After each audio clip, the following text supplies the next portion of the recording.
When I was 18, I set off one summer with a backpack and spent a few days by myself in the south of France. It was in a hostel in the middle of the Calanque that I met Laura. Laura, like Laura Palmer. We quickly became friends and she told me about Twin Peaks. When I got back to Paris, I watched the pilot and I remember being immediately mesmerized by Angelo Badalamenti's opening, the autumnal colors of the sets, and the nostalgic face of Joan Chen putting on lipstick in front of her mirror. It is a tremendous honor for me to have been able to accompany her during the filming of the movie Montreal, ma belle, and to welcome her today on the podcast. I dedicate this episode to Laura, without whom none of this would have been possible.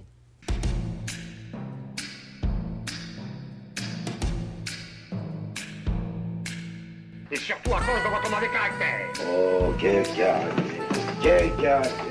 Mauvais caractère, mais joli nez. Très joli nez. Thank you so much for making the time today. It's a big honor for me to have you live. So I wanted to ask you a few questions about, this experience for you. I had the privilege of working as a French teacher for you to try to help you and say the lines in the most French way possible. So I'm very curious about your experience and how it was for you and how you experienced this with the French, the new language to learn. Can you maybe tell us a little bit about this for you, like from your perspective, and how difficult was it for you to learn this language? It was sort of part of the reason I wanted to take the film. It was something new. As you know, that I had zero foundation in French, and we kind of started with the letters. It it was fun. I think it was very much fun. I know it is hard. It is such a hard language. Since I only needed to speak these lines, I didn't have to really master it. And so we had about what, 4 months? About 4 months, a little less. Yeah. But I was also traveling and doing other things, so cannot, you know, focus on it completely. Sometimes, it's like, oh, if this was like 12 episodes, then maybe by the end of it, I could really learn how to speak French, with all the lines. It's a matter of memorization for me because I didn't learn it as systematically as you would probably, teach other French students who wanted to actually learn to speak it. Yeah, yeah, there are so many letters that we don't pronounce, and so there is the visual challenge for you to memorize the how it sounds, but also how it looks on the script. So yeah, very very tricky challenge. Is there like a French word in particular that you liked, that you enjoyed? Well, I think I almost have gone back to zero, but a word that you taught me that I really liked is bonheur. Le- Bonheur. Um, it's not even part of lines, but when you explained that it comes from good hour, um, I instantly appreciated it very much. I felt like happiness is so abstract a concept, and it's like, what is it? It seems so unachievable. Um, but bonheur is achievable. It's one good hour. It becomes very achievable, and then unhappiness is also something that you can overcome and endure if it's just one bad hour. So I like that word a lot.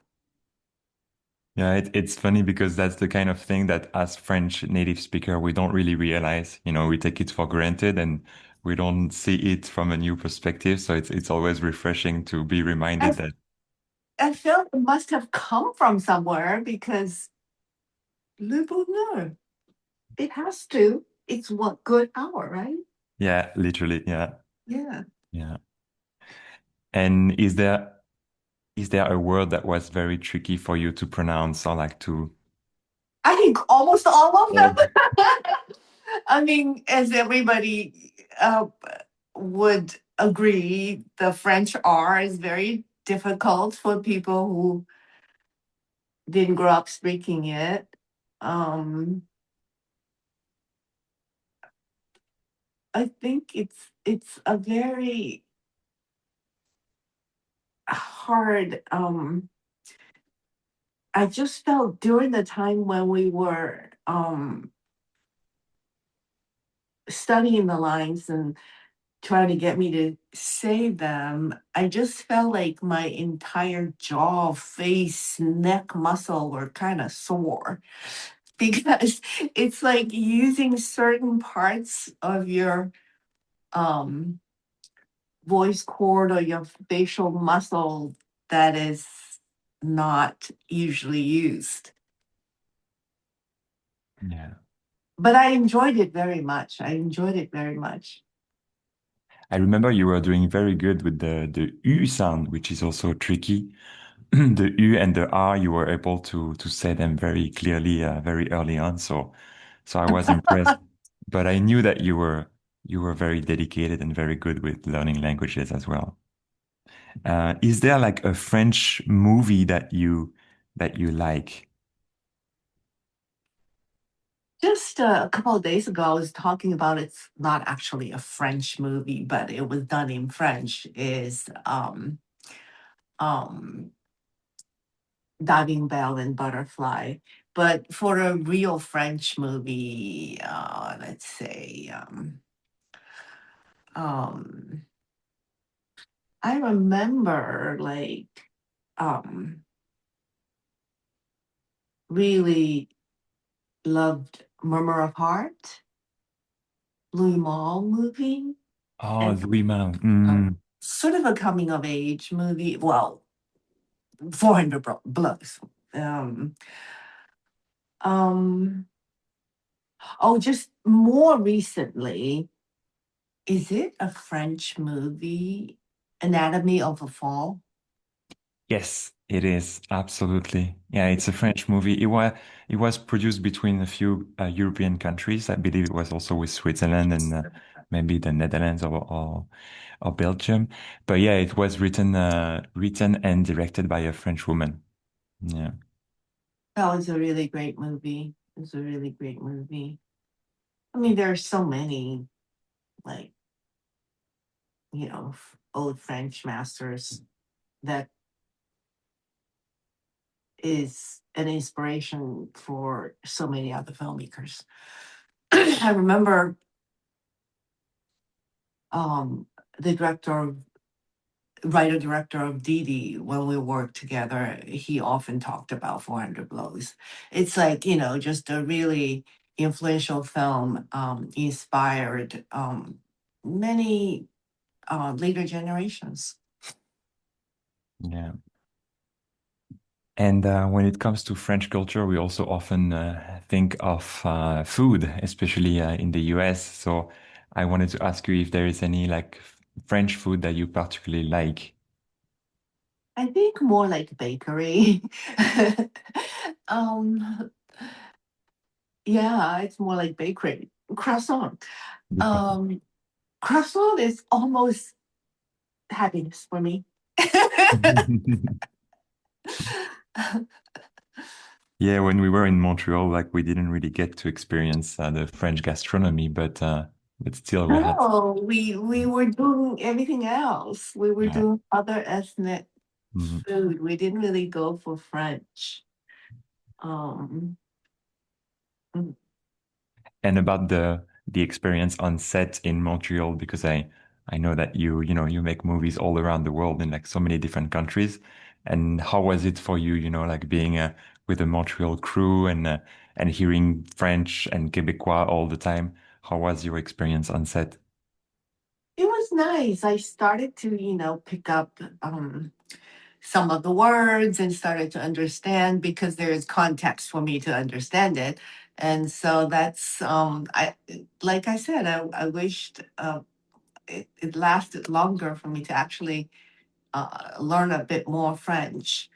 Um, I quite loved Montreal in summer. It felt such vibrant street life. People are happy because winter is over, and after the long winter, the summer is so pretty.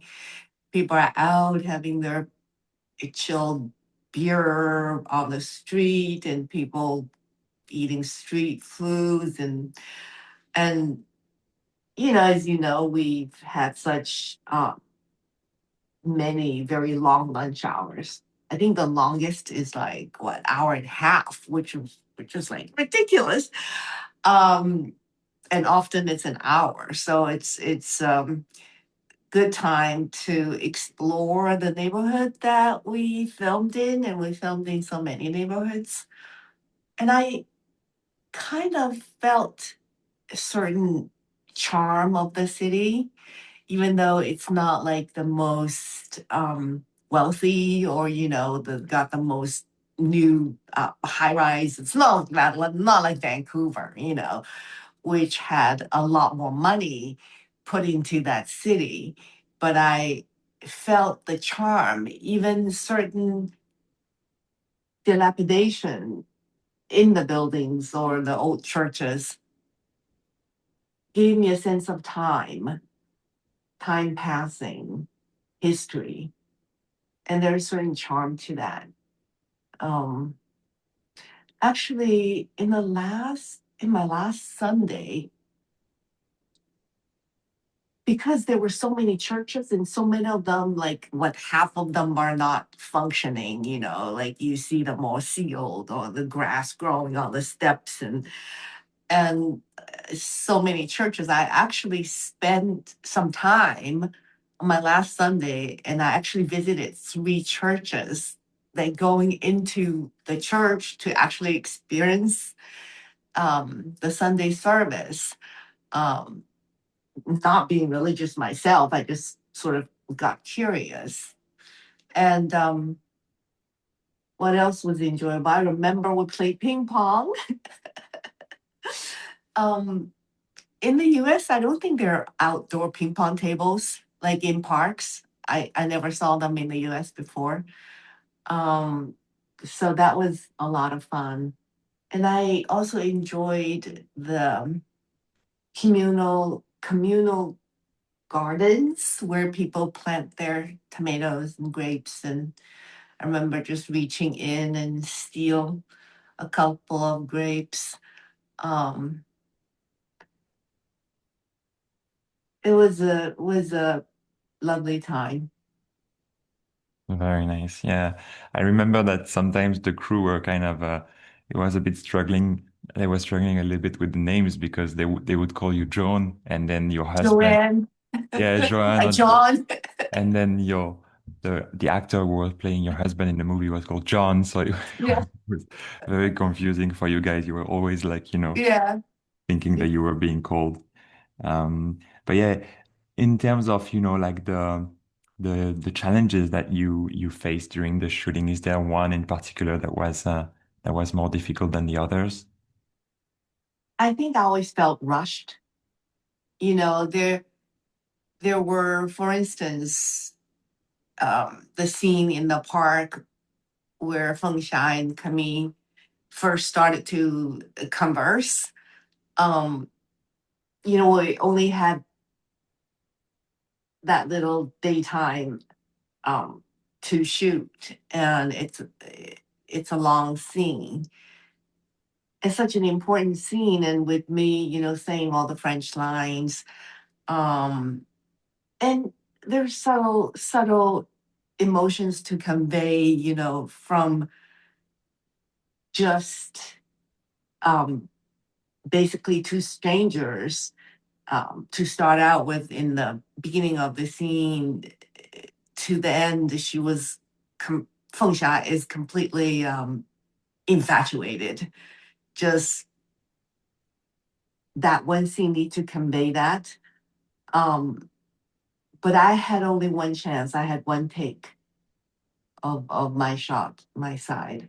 And that was like, I would like to have another half an hour or 45 minutes to work on it.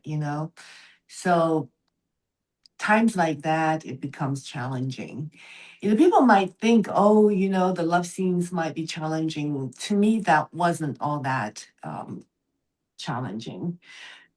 We set the parameters, as you know, we set limits, we set boundaries. And once that's done, then I felt okay, felt safe. We had a really good intimacy coordinator um, to work with. And if anything, was kind of funny uh, to try to uh, be very clinical and precise on how to protect each other, which of your private parts, and how to tape them so that they don't whatever. It's in these details. It's so unsexy and it's so unromantic, and then you have to then create the illusion of sexual passion and the romance. um I think the biggest challenge is lack of time. I mean, which because budgetary limitation of an indie film. Yeah. So if I understood you correctly, basically you wish you had like shorter lunch break and then more time to work, which is the least French I have, the least French thing I have ever heard. But Yeah, because it's midday when the light is there. We just have not enough days to shoot our scenes, and so. But in the beginning couple of days, I wasn't used to it, but pretty soon I began to enjoy it because then I could explore the neighborhood a bit. I enjoyed all the murals all over the city. Some of them are very impressive, very beautiful, free. Um, yeah, that there is the free spirit in the city. yeah, yeah, many people say that it's a city worth living in as opposed to, just visiting. And I think there is some truth in it. Yeah, Yeah. yeah, And the movie is going to be released like in tomorrow, actually, and for yeah. Valentine's Day. So I Mhm. couldn't resist the temptation of asking you if you had any like memorable memories from Valentine's Day, like throughout your career or your personal life. You know, I thought about it, but I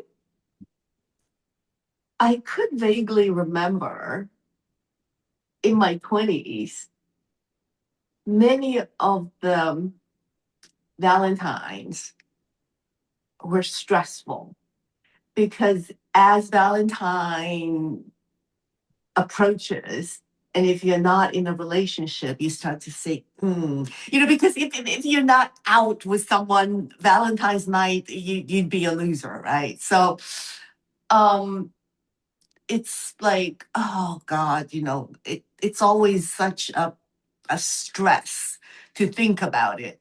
It's as if you got to be uh, it's an effort to say, oh, we're gonna make a beautiful night out of this.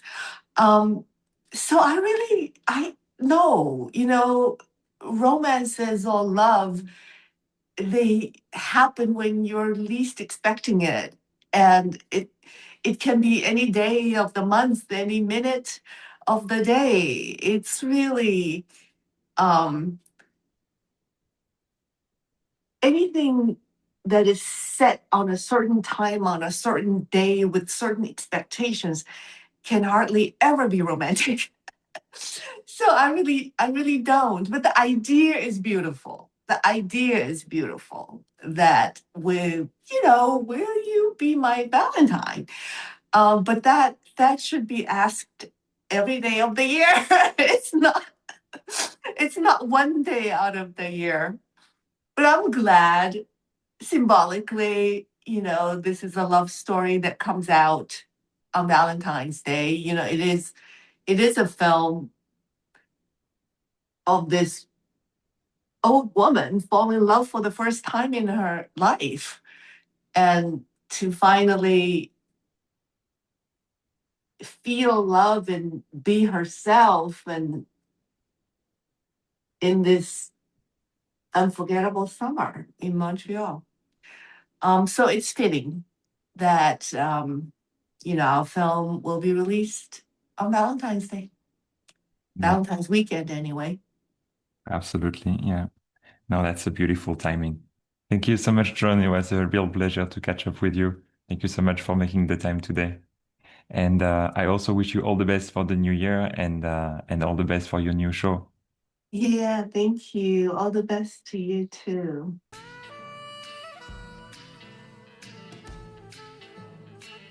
Les épisodes s'enchaînent et à chaque fois, c'est l'occasion d'entendre une voix différente sur la Chine. Si vous aussi vous avez une histoire à raconter avec la Chine et que vous souhaitez la partager dans l'émission, je vous invite à me contacter par messagerie privée. Et pour celles et ceux qui préfèrent écouter, vous avez aussi un rôle à jouer. Écrire un commentaire, partager le podcast, envoyer des étoiles, ce sont tout autant de petits gestes qui nous permettent d'aller plus loin et qui font de vous des forces de caractère.